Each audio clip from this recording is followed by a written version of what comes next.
राधे राधे महाराज जी। महाराज जी, ऐसा माना जाता है कि जब आत्मा 84 लाख योनियों से होते हुए मनुष्य रूप धारण करती है तो उसे पूर्व जन्मों के पाप पुण्यों का भी भोग करना पड़ता है, परंतु हमें पाप पुण्य का भान नहीं होता। तो उन जन्मों के ये संचित कर्म हमें क्यों प्रभावित करते हैं? क्योंकि आप ही तो वो करता करता तो आप ही हो। 20 साल पहले आपने कत्ल किया, केस अब खुला तो जेल किसको होगी? आपको ही तो होगी।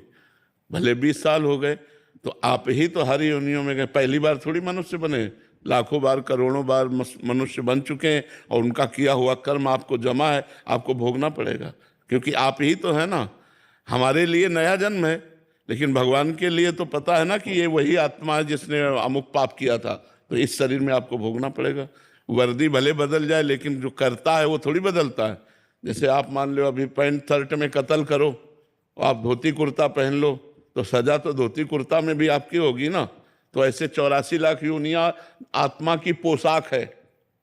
कभी सुअर बना, कभी कुत्ता बना, कभी गधा बना, कभी देवता बना, कभी मनुष्य बना, लेकिन बनने वाला तो वही है। ये पोशाकें पहनने से बनने वाला नहीं बदलता है, इसीलिए उसको भोगना पड़ता है, उसी आत्मा को भोगना पड़ता है जो अज्ञान जनित कर्म करके, पाप कर्म करके अब हम मनुष्यों नहीं बने। अब हम अपने को बचा सकते हैं, अब बचाने का टाइम है। यदि हम भगवान की शरण में होकर के नाम जप करने लगे, संत सत्संग करें, शास्त्रों का स्वाध्याय करें, तो अपने पापों को भस्म करके हम भगवत प्राप्ति कर सकते हैं।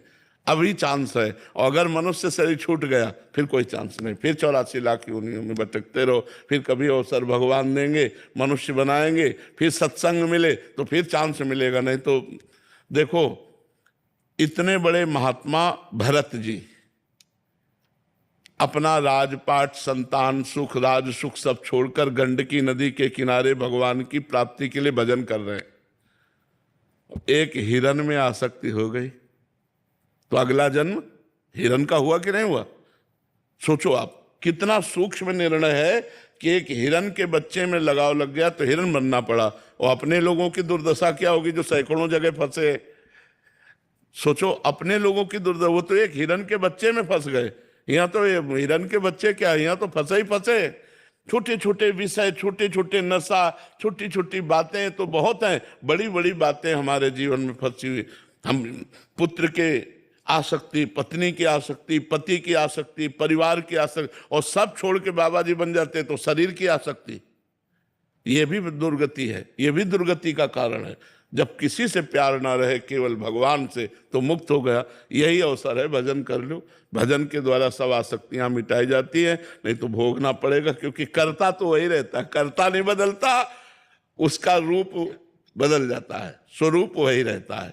रूप बदल जाएगा मनुष्य का, स्त्री का, पुरुष का, नाना प्रकार के अन्य योनियों का। तो इसीलिए कर्ता को भोगना पड़ता है, क्योंकि जो मालिक है वो कर्ता को देख रहा है, पोशाक को नहीं।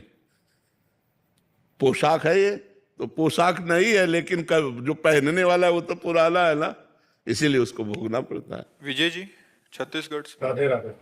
राधे राधे महाराज जी। महाराज जी, इस कलि युग में अनैतिक और अधर्म मार्ग पर चलने वाले बड़े फूल फल रहे हैं, संपन्न हैं, गणमान्य हैं, उनकी जयकार हो रही है, जबकि नीति और धर्म में चलने वाले समाज में पीछे रह जाते हैं।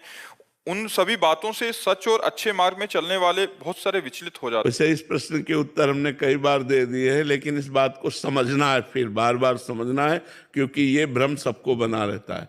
जैसे आज पाप कर रहे हैं और पीछे वाला पुण्य हमारा नंबर आ गया भोगने का, तो हमको बिल्कुल दुख नहीं मिलेगा, बिल्कुल कोई बाधा नहीं लगेगी, हम उन्नति करते चले जाएंगे, क्योंकि पीछे का पुण्य लगा है। और जिस दिन पीछे का पुण्य समाप्त हुआ और वर्तमान का पाप और पीछे का पाप लगा, तो ऐसा ब्लास्ट होगा, रान को कुल रोवा नहीं आ रहा। पक्की बात समझ लो। और जो धर्म से चल रहा है उसका पूर्व का पाप नष्ट होगा, तभी सुखी होगा वो, तो पूर्व का पाप लगा दिया जाता है। अब वो कदम कदम पे बाधा पहुंच रही है और धर्म से चल रहा है, तो देखने में लगता है कि परमात्मा दुखी है, लेकिन जिस दिन उसका पाप नष्ट हुआ धर्मात्मा का, और अभी का भजन और पीछे का पुण्य एकत्रित हुआ, वो प्रकाशित हो जाएगा, उसकी जय जयकार होगी। तो पाप का परिणाम